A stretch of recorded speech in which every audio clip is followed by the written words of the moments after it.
नमस्कार, मैं विनय कुमार। आप देख रहे हैं फजर समाचार।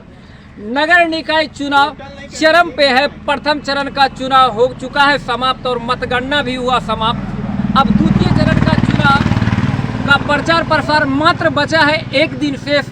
और यहाँ हम अभी हैं मुंगेर जिला नगर निगम में। यहाँ पे हैं अपने दलबल के साथ, अपने समर्थक और प्रचारक के साथ उप मुख्य पार्षद या उप मेयर उम्मीदवार, जिनका चुनाव चिन्ह है टेबल, पंखा छाप और कर्म संख्या।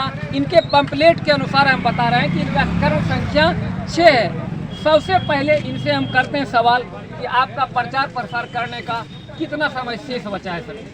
कल शाम के 5 बजे तक हम लोग कल शाम के 5 बजे तक वो शेष हो जाएगा। कारण प्रथम चरण में हुआ था ये कि 48 घंटे पूर्व प्रचार प्रसार को समाप्त कर दिया गया था और फिर एक दिन उसी शाम घोषणा कर दिया गया था कि एक दिन प्रचार और आप लोग को बढ़ा दिया गया था, जिसके वजह से प्रथम चरण वाले उम्मीदवार को थोड़ा परेशानी हुई। नहीं, हम तो जितना जानकारी हमको उसके अनुसार आपका 26 तारीख के शाम 5 बजे तक ही हम लोग कोई लाउड स्पीकर या कोई बैनर का इस्तेमाल कर सकते हैं। बाकी माउथ कंपनी तो चलता ही है, तो चलेगा। पूरा क्षेत्र भ्रमण हो चुका है आपका कि कुछ शेष बचा हुआ? बहुत बड़ा क्षेत्र है और आप समझिए कि आप एक निर्दलीय विधायक का चुनाव लड़ रहे हैं और बहुत कठिन काम है। यहाँ पे क्या है कि फेस वैल्यू पे वोट मिलना है। कोई पार्टी का कोई टिकट तो नहीं मिला है कि आप फलाना दल के उम्मीदवार हैं और फलाना दल के समर्थक हैं तो वोट मिल गया। यहाँ क्या है कि अपना निजी, अपना विचार, मेरा फेस वैल्यू, वही सब काम है। आपका जो अपना व्यक्तित्व है, उस अपने व्यक्तित्व के, अपने आचरण पे आप वोट मांग रहे हैं जी।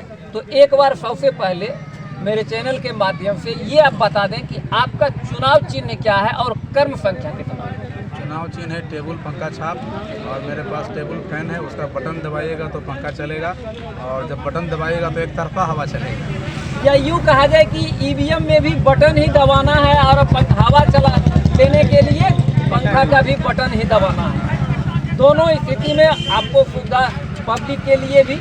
एक थोड़ा सा कठिन सवाल आपसे हम पूछने जा रहे हैं कि जब भी चुनाव आता है, जो भी उम्मीदवार होते हैं वो दलगत हो या दल से हटके हो, ये चुनाव तो दलगत हो नहीं रहा है, तो जब भी चुनाव आता है तो हर उम्मीदवार समस्या को उठाते हैं और जनता के बीच रखते हैं कि ये क्षेत्र में ये अमुक समस्या है। उस समस्या का यदि आप हमको अपना मत देते हैं, पद पे बिठाते हैं, जीत दिलाते हैं, तो इस समस्या को हम जो है सो निराकरण कर देंगे। लेकिन आज़ादी से लेकर आज तक समस्या कुछ न कुछ रह ही जाता है। जनता आप पे कैसे विश्वास करे कि आप उनके समस्या को निश्चित रूप से दूर करें?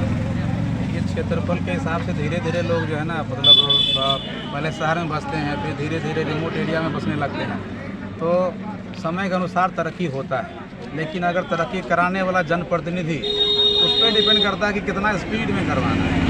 ठीक है, अगर वो अपना सुख भोग कर रहे हैं तो वो तरक्की बहुत जल्दी गांव तक नहीं पहुंच पाएगा। जैसे अभी हम मुंगेर नगर निगम के वार्ड नंबर 43 में खड़े हैं। ठीक है, उधर 41 है, तो मुंगेर नगर निगम मतलब समझ रहे हैं ना? जी। मतलब कि आपका शहर जो है निगम का दर्जा पाया हुआ है और उसी के अंतर्गत हम इस वार्ड में खड़े हैं। लेकिन हमको नहीं लगता है कि हमको लगता है कि गांव में खड़े हैं, एक सुदूर एरिया में खड़े हैं। हाँ, एकदम रिमोट एरिया में, सुदूर गांव वाले इलाके में खड़े हैं। लेकिन ये नगर निगम में है। इससे कहीं ज़्यादा तो अगर ये हेरुदेरा का बस्ती जो है, मुश्किल से कहा जाए तो यहाँ से आपका कोर्ट परिसर या जो भी सरकारी कार्यालय है, ज़्यादा से ज़्यादा 3 किलोमीटर के तो आसपास ये हेरुदेरा का बस्ती जो है अगर गांव में होता तो कहीं ज़्यादा अच्छा होता, क्योंकि गांव वालों को पंचायत में ज़्यादा मतलब सरकारी योजना का लाभ मिलता है। ठीक है, तो हेरुदेरा की जनता के साथ तो अन्याय है ना कि आप नगर निगम में उसको ले आए और पंचायत के उनको लाभ भी नहीं मिल पा रहा। और अक्सर यहाँ पे बाढ़ का स्थिति बना रहता है। यहाँ के लोगों का यही मांग है, एक बहुत बड़ा मुद्दा है। इसमें क्या है कि करोड़ों का फंड हालांकि लगेगा, लेकिन क्या है कि नगर निगम में डिप्टी मेयर बनने की हैसियत के बाद से जो है प्रयास करेंगे कि यहाँ के सांसद से, विधायक से, जिलाधिकारी से, डीडीसी से, एसडीओ से मिल के हेरुदेरा में वो बाढ़ का जो स्थिति आता है, पानी पूरा डूबा हो रहा था दोनों तरफ, उसके उससे राहत के लिए जो है ना एक बांध का व्यवस्था हो, जो हिरुद्रा का ताली बजाइए इस बात पे, मतलब जो राहत मिले हिरुद्रा में, ये अपना ये सब उसमें रहेगा। ये होता है इस गांव के लिए कि बाढ़ आने के बाद बाढ़ से ग्रसित होते हैं और बारिश के समय में इधर जल जमाव की भी समस्या बहुत बड़ी बात होती है। ये जल निकासी की व्यवस्था नहीं है इस गांव के लिए, नहीं है, बस वो महीना हफ्ता भर में वो पानी सूखता है, फिर ये लोग अपना आम जिंदगी में व्यस्त होते हैं, नहीं तो इन लोग के साथ बहुत कठिन है। प्रचार प्रसार सर कल तक है तो अब पूरा आखिरी जोड़, और ये चीज़ आपका अभी जस्ट ही हम सुन रहे थे कि आप एक सिंपल तरीके से, कोई दिखावा नहीं, अपने फेस वैल्यू पे आप मतदाता के पास जा रहे हैं और वोट मांग रहे हैं। तो मतदाता के पास सर जा रहे हैं तो आपको क्या लग रहा है? पहले तो आपका एक जवाब दे दें कि आप बोले सिंपल तरीके से,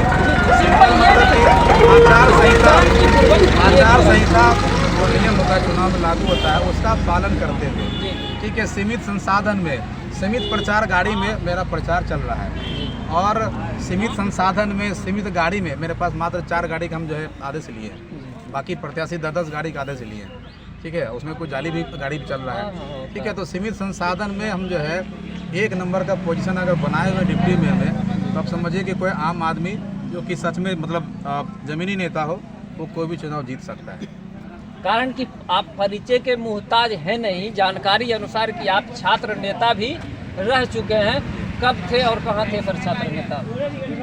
जब मैट्रिक के बाद इंटर में नाम लिखाए थे तो तभी से छात्र राजनीति में आ गए थे, और इंटर करते करते फिर पार्ट 3 में जब गए तो लगभग इतना चरम पे थे कि छात्र संघ का चुनाव फिर हम ट्राई किए, और हम RDN DJ कॉलेज मुंगेर का सबसे प्रसिद्ध कॉलेज है, उसमें भागलपुर यूनिवर्सिटी के अंतर्गत हुआ था, उसमें छात्र संघ के अध्यक्ष निर्वाचित हुए थे और एक तरफा निर्वाचित हुए।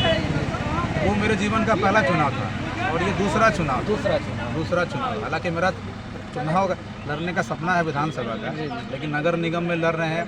मेयर का सोचे थे लेकिन उप मेयर का लड़ रहे हैं। उसके पीछे भी कई कारण है कि मेयर एक पद था, एक अनार था, 100 बीमार हो गए थे, तो एक समझदारी का परिचय देकर हम डिप्टी मेयर का चुनाव लड़ रहे हैं।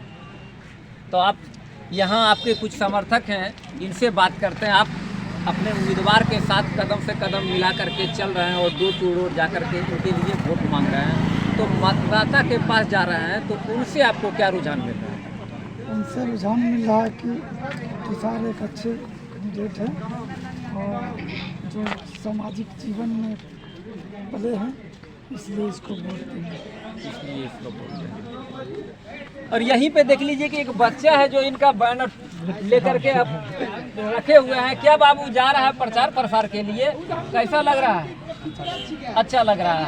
अभी से राजनीति का अनुभव लेना चाह रहे हो, आपका क्या कहना है भैया? के साथ जो एक दिन से जान रहे हैं कॉलेज के समय से, जब कॉलेज में एडमिशन का प्रॉब्लम होता था तो सर भैया जो है हम लोग मदद करते थे, जो कि एडमिशन में कहीं कोई दिक्कत नहीं होती थी। उसी को देखते हुए आज हम लोग गाँव में प्रचार कर रहे हैं। हमें पूर्ण आशा है सर भैया जीत करके हम लोग को फिर वही सेवा जो है, यानी पूर्व में भी ये छात्र की समस्याओं के लिए आवाज़ बनते रहे, यही कहना है ना आपका कि कहीं भी यदि छात्र की कोई भी समस्या हो रही थी तो उनका आवाज़ बन करके ये आगे आकर के कहीं भी आवाज़ उठाने का काम किया है। कहीं भी खड़ा हो जाए, ये हर समय अपने स्टूडेंट को या अपना जो भी उनके समक्ष गए हैं, जो भी समस्या लेकर के उस समस्या को अच्छे तरीके से देखे हैं, और हम लोग को विश्वास है कि डिप्टी मेयर में भी अच्छा इनका कार्यकाल रहे। तो ये थे तुषार कुमार, जिनका चुनाव चिन्ह है पंखा छाप और कर्म संख्या 6। मात्र एक दिन शेष बचा है चुनाव प्रचार का।